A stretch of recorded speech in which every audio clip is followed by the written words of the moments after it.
Thank you everyone for joining our webinar today. We are joined by Sleep Number and SailPoint. And today we're going to be talking about a case study with Agile and Sleep Number regarding implementing IGA, changes to business processes and operations. Well, let's start with some introductions. I am Mercy Schrader. I'm with Agile. I've been here about 2.5 years, and I'm in a sales function role supporting the North Star or North District within Minnesota. Becky. Hi, everyone. I'm Becky Sandberg. I'm a director here with Agile in the identity practice. I have been here a year and a half, a little more than a year and a half, but have about 25 years of experience in the identity space. And I worked with the Sleep Number team to do their initial implementation and ongoing additions of applications to the Identity Now platform. Thank you, Becky. Devin, I'll hand it over to you. Hi, my name is Devin Koss. I've been at Sleep Number for 3 years, and I'm our Director in Information Security for Governance, Risk, and Compliance. In this project, I helped co-own our Identity and Access Management team with Josh Oldham, who I'll let introduce himself. Hello, my name is Josh Oldham. I have been at Sleep Number for 4 years now. I am the Director of our Security and Infrastructure Engineering teams. And throughout this project, I was the engineering lead with Devin. Thank you, Josh. And finally, Dana. Sure. My name is Dana Reed. I'm based out of Denver, Colorado. Work for SailPoint Technologies. We are a leader in identity and access governance software. Been in identity, gosh, almost 20 years now. Really wear a lot of hats in the organization, and one of them is going out and speaking with partners and clients alike, and kind of sharing the good news of how SailPoint and our partners can really deliver value to our end users. Well, thank you, everybody. Again, much appreciate your time today. Let's get started with the first question that I have for you, and I'm going to pose this to Devin. What was the decision point that led Sleep Number to choose to invest in a new identity platform? Yeah, that's a great question. So at Sleep Number, we had functions for identity and access management, but we didn't really have a formalized, mature, developed team. The IGA solution we had been using hadn't been patched or upgraded in quite a few years, and we were still doing manual access reviews. Not surprisingly, a lot of this outdated work had led to some audit deficiencies, and that was really getting the attention from our most senior leadership. While not an ideal place you want to be, that actually was extremely beneficial for us to get our board of directors, our senior leaders really on board with the fact that we needed to upgrade our identity system. We needed to invest in a new modern solution that had these capabilities that would help us remediate deficiencies. So really that access review portion being the strongest selling point, even though as an identity team, we knew there were a lot more benefits to our organization from an efficiency and how effectively we were able to do identity lifecycle management. But it was extremely beneficial having that top-down approval and support from our leadership to be able to move forward, and really making sure that our auditors were happy at the end of the day was our initial goal that we wanted to meet. Fantastic. Thank you for that. Let's describe the identity governance platform and integrator process. So I'm assuming you looked at a few solutions. SailPoint wasn't just the only solution you looked at from an IGA perspective. I'm also assuming that you looked at a few partners as well in that space. So Josh, why don't you go through that process of how you rationalized on SailPoint and why Agile? Yeah, so we started off the process as any project would with an RFP. Kind of went through, looked at different products, different capabilities, and then the user experience that those capabilities delivered. We got down to our finalist selection, which was SailPoint Identity Now, based off of the user experience, the end user experience, and how easy it was for them to navigate the system, request access, approve access, etc. The why we chose Identity Now over the Identity IQ capability is the identity team that we're running this product with is a very small engineering team. And we needed a solution that was kind of self-managing, self-maintaining, from a cloud perspective versus something we needed to maintain in our data center, which is kind of how we chose the Identity Now solution, because it doesn't require as many engineers to keep the system and platform running. We can just focus on the integrations with our applications. We can focus on the attribute and role-based access requests that are there versus having to manage it. And then why did we kind of land with Agile? Really, it was, we didn't really know kind of the partner programs that were out there. So we worked with Agile, or worked with the SailPoint team to kind of identify, hey, who in our area would they recommend? And 2 partners came up. We met with both of the partners, liked the capabilities and the services that the Agile team kind of delivered. And honestly, we just kind of hit it off from the beginning. And that's how we knew that the Agile team was the team for us. And we appreciate you. Thank you for saying that about Agile. Let's pivot a little bit to Dana. Dana, let's talk about SailPoint and Identity Now and why so many customers are moving, whether they're moving away from legacy identity products on-prem to something in the cloud, but why even would a client who's an IIQ client move to a platform such as Identity Now? Yeah, that's a good question. So there's 2 parts of our business, right? One of them are net new clients, and there are a lot of clients that are traditional Identity IQ on-prem software clients that are have now decided to migrate or modernize over to this new platform. I think a lot of that was COVID driven, and we saw an acceleration, like everyone did, of a decade where the technology moved up into 8 months of decision making, because I think people recognized a lot of things that the COVID and work from home and operations anywhere kind of instigated. When you look at SailPoint, right, we've been kind of one of the founding fathers of identity for gosh, going on 15 years with this company, going back legacy into Sun Waveset, which was acquired by Oracle. We go all the way back, even beyond that. So if there's a Mount Rushmore, I guess, of identity, our face is definitely on that, and we have a lot of people that we employ that work really hard and know the identity space very deeply. What I think has happened, to address your question directly, is that we are seeing people's desire to the way they want to consume identity, the way they want us to deliver it to them, and then ideally the way they want to digest that in their overarching industry or market being very, very different, right? They want a configurable solution, and not necessarily that replaces a very customizable solution. Now, the way you do that, of course, is you do configuration based off best practice, right? So what a lot of the user experience that Josh was talking about, really for us, is about delivering workflow, use case, end-to-end wizard-driven processes that can be configurable and really allow people to not only receive identity as it's being delivered in a modern multi-tenant, a microservice-based format, but then to consume it and then digest it into their workplace a whole lot faster. And so what's also happening, I think, is that everyone is recognizing that the walls of governance are expanding outwards. We're expanding into data governance, who has access to what in regards to files and what is in those files, where are they located? And then, of course, that the increasing difficulty there around pushing those files out to cloud-based infrastructure as a service systems, AWS, GCP, Azure, et cetera. And so we are really looking at the way that we deliver product to start expanding our reach of governance out into those areas, but then bring them back into a very identity-centric point of view. So there are some cases that there are products in other markets that overlap. We look at the same audit files, events, et cetera.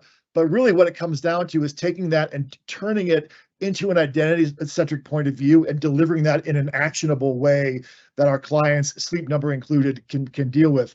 And then, of course, the next step is to find a partner layer that can take those thoughts and feature sets and deliver them to our clients like yourselves, who can actually deliver them successfully so that we really have an end-to-end almost infinite positive feedback loop. We're looking at AI, machine learning as building an identity graph, and every day it's a positive feedback loop of affecting that graph positively. The same thing applies with who it is that we are working with and who we are working for to make sure that we can deliver identity in a successful way. That's fantastic. Thank you, Dana. I appreciate the background on that. And let's pivot then and talk about that partner ecosystem that we have at Agile here and our approach. Becky, you were the main point, the relationship manager for this engagement at Sleep Number. Would you walk us through the approach that we being Agile, took with the Sleep Number team? Again, purchasing the product is the easy part. Let's walk through the steps that you had for the implementation process, if you will. Absolutely. My pleasure. And this is where I get very passionate about how we deliver projects, because as Josh called it in a recent conversation, the secret sauce is how we deliver. Really what we do when we engage with a client such as Sleep Number is, obviously get to know you guys, figure out what is it that your dreams and your hopes are for an IGA. From everything from analyzing what the current situations are. In this case, Sleep Number had OIM, a highly customized OIM implementation.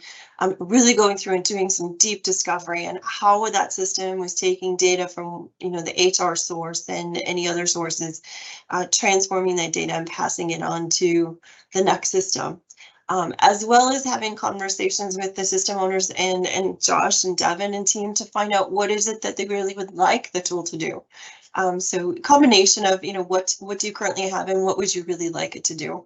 And pulling together a good requirements traceability matrix and really making sure that we had a good grasp on what is the ideal state. From there, we move into design. So putting together a design document, bringing in our architects and talking about those integrations and connectors with the different systems. So for example, with Sleep Number, we had the HR system, we'd bring in the preferred name and the legal last name, and that needs to go into what field in Active Directory, and just really doing a strong job of putting together a data model, process flows, everything to make sure everybody's on the same page as to here's how the data will flow. Moving past that, then we kind of turn it over to our engineers who did the development work for us in the sandbox environment. So taking all those requirements and the design, building it out and doing unit testing. Next step after unit testing, of course, the system testing. So it was critical. Given the scale and the criticality of an IGA system, we needed to make sure we had really strong testing. So we went through a system testing cycle and a UAT cycle. I can't tell you how important this is, very, very detailed test scripts, incredible participation across the entire organization from HR to IT to governance, everybody being on board and having the opportunity to provide their feedback on what worked and what didn't work. Whether they liked it or not, and we were able to make tweaks and work through any defects or any places where we had gaps. Overall, this was a 8-month engagement to get us to go live for lifecycle management, access requests. Trying to think what else, maybe password management. We did a lot in those 8 months, and if somebody were to look at this and go, oh my gosh, that's a lot, a lot of time, we did end-to-end functionality. And in the middle of that, the Sleep Number team also implemented certifications. So full functionality from an Identity Now perspective, which is great.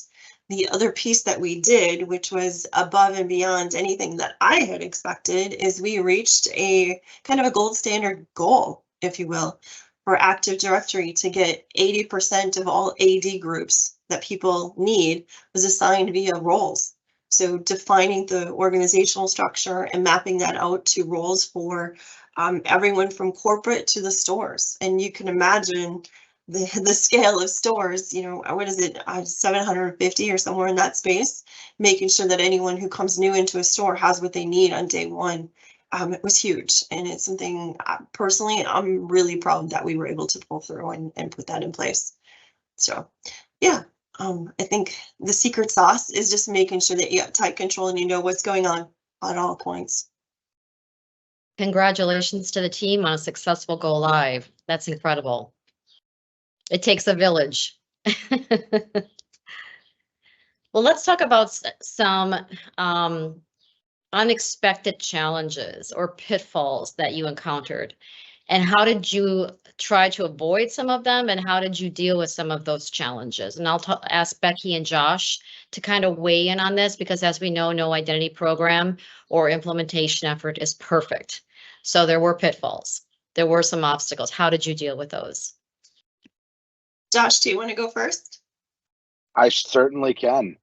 You know, the biggest thing that we kind of bumped into was our previous identity platform was managed by a third-party consulting agency. We did not have that knowledge in-house. So what we ran into as we were bringing in a new system, migrating the capabilities from our legacy platform into our newer platform, was no one really knew how any of it was set up, because the people that set it up were no longer at the organization. And so we kind of had to do a little bit of trial by fire, and turn stuff on, see what broke, pivoted away from the stuff that broke to fix it. So, you know, that was kind of the biggest thing that we bumped into, was really dissecting and understanding and reverse engineering the way the HR system, our OIM platform, and then all of our source systems or target systems were set up. But some of the other things we bumped into were, you know, some of the out of the box features initially weren't there.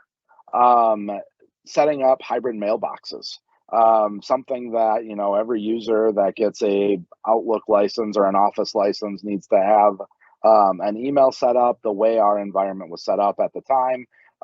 There was a delay of about 30 minutes, and we had no way of injecting a delay into the onboarding process. So we had to write some custom code to get that to work. And you know, we plowed through it last minute. Everything came live. Some of the other stuff that we had was really not going down the custom code path. We started out early with custom code. We learned real quick that we needed to lean on the SailPoint professional services team to fix that code. So we quickly kind of undid that custom code and went to more out of the box capabilities. So Becky, I'll turn it over to you for anything else you want to call out. Yeah, well, I think it's interesting when I think about, there's so many, I'll call them small, because we do this all the time, so you kind of get used to them. But one of the things, that really came to light, and probably, it's one thing that I coach clients on all the time, is the general requirement to make sure you have uniqueness for your user IDs, right? So Devin, you being in the GRC space, you can appreciate this. But really, thinking about, when you have a new hire come in, you want to create them an identity that's unique. You don't want to reuse that username. And in this case, where you guys had an HR system that was, 3 years old, I think, when we put this in, right? So we had our people that were here in some of the target systems that were old, or had been around longer than those 3 years that they were in the HR system. And so we needed to create some kind of a store to capture those usernames so that we didn't reuse them. So we usually call that historical identities. So they're not in the HR system because they're from farther, past than that. And so we needed a place to capture them. So creating a separate source so that we could have identity now check against it. That was, critical to make sure that we were able to meet that requirement. The other thing, and Josh, you mentioned this already, but really that the OIM system, no documented procedures, no clear understanding. I mean, how many conversations did we have where we thought, this person said this is the process, and this person says, no, this is the process. And in the end, we still couldn't get a solid answer or test it out to be either way. Some people would say something was automated and it wasn't automated. It was a manual process on the side that nobody knew was being manually done. So wading through all of that stuff, and really, lesson learned is don't just look at what's currently being done, right? Let's talk about, what do you really want? I think that, for you guys, that was really, really important to just say, okay, we're going to accept the fact that we don't know for sure, but this is what we can do, and this is the right thing to do. So moving from there. Anybody want to add anything to that? Otherwise, we can, that was fantastic. Thank you for that. Otherwise, I think I want to move on to another question here. So you mentioned a couple times, Becky and Josh and Devin, that this was a team effort. So how did the teams at Sleep Number and Agile collaborate successfully on this initiative? And Devin, let's start with you. Yeah, definitely. That's a great question. So knowing that all of the team members we were working with were remote and in various locations, the first thing we wanted to do is make sure we had the appropriate technology set up so that we could communicate and share ideas freely. And really the first thing we did to start that is setting up Agile with full guest access to our team's environment, making sure that we could have all our meetings shared, be on the same group chats, the same file sharing capabilities.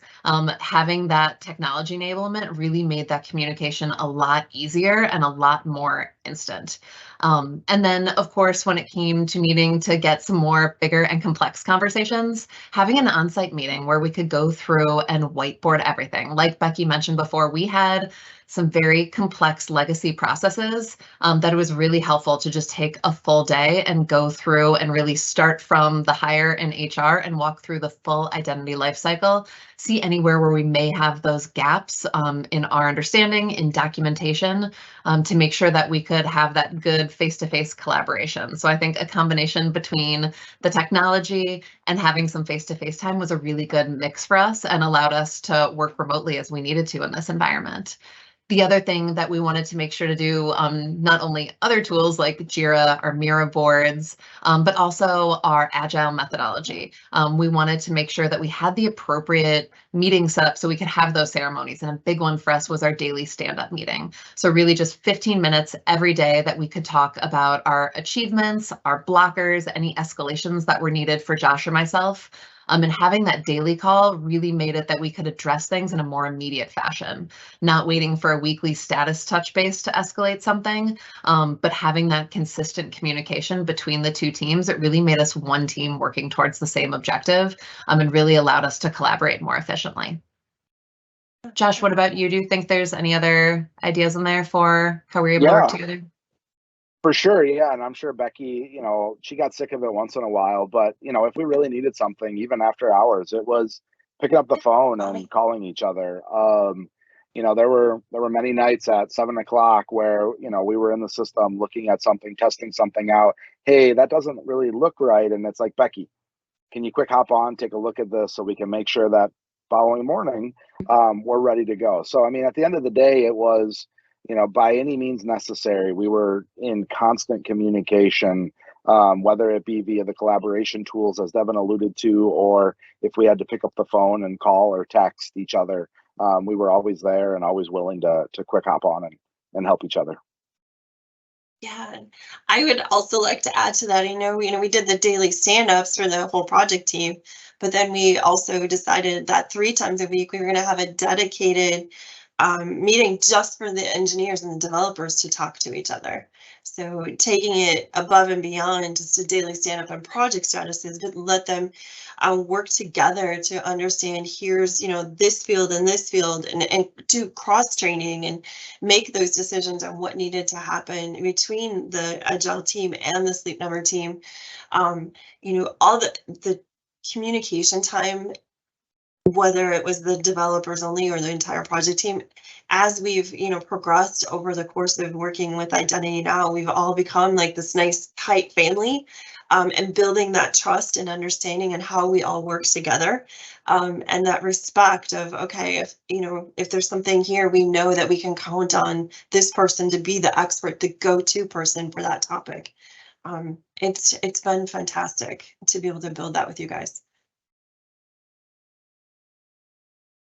Thank you, everybody. I have one final question I wanted to ask. So Devin, you did the hard job. You got the funding approval. You got the executive buy-in. I'm sure the executives are now going to say, Devin, what benefits have we realized? What are the short-term benefits, and what are some of the long-term benefits that we're going to realize now that we've moved to Identity Now? Maybe you could speak to it in terms of compliance. Yeah, that was a big goal for us. We had gone and really presented this to our board of directors, to our audit committee. They were very invested in seeing a return on investment. So Josh and I really made sure that we strategically planned our roadmap for our implementation of SailPoint. And one of the first things we wanted to show was how we were remediating those deficiencies that helped us get funding in the first place. So being able to show that we cleared any deficiency that we currently had open for access reviews. And that came along with a really positive feedback from our internal and external auditors, as well as our end users. Everyone is always a little intimidated or scared by change, but really SailPoint made it easy enough that once people got in there and saw what they had to do and how much quicker this process was going to be, it was really easy to sell our end users on this transition to a new tool. Even one of the benefits that we've heard great feedback on is having the AI module where it gives little suggestions when people are doing their access review, saying, 80% of the people in your department have this access.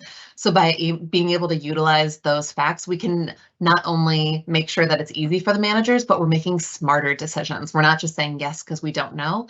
We can look at some of that real-time data to see if that makes sense, if they should be saying yes. Another thing that I love that we were able to achieve was for new user passwords.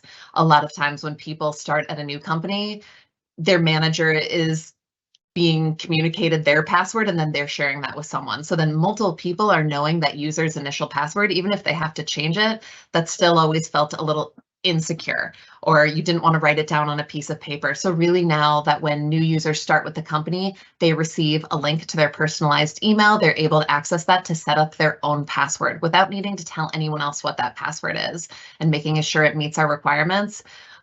Better from a security perspective, and I think it offers a far better user experience, showing that we're serious about compliance and security. Josh, do you have anything to add from a security perspective? Any quick wins that you've seen?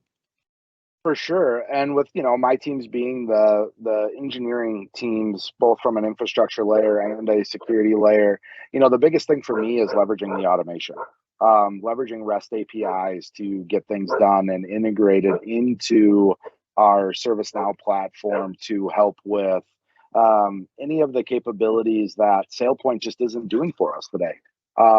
So that's been the biggest thing for us, is leveraging modern technology, modern frameworks, and the ability to leverage REST APIs to really get stuff done. Well, it sounds like it's a success overall. So again, congratulations to the team. Well, that concludes our webinar today. I wanted to thank the Sleep Number team, Devin and Josh, for joining us. Also, Dana Reed, thank you again from SailPoint. And then obviously my colleague, Becky. We appreciate you all and look forward to working with you further. Thank you, everyone.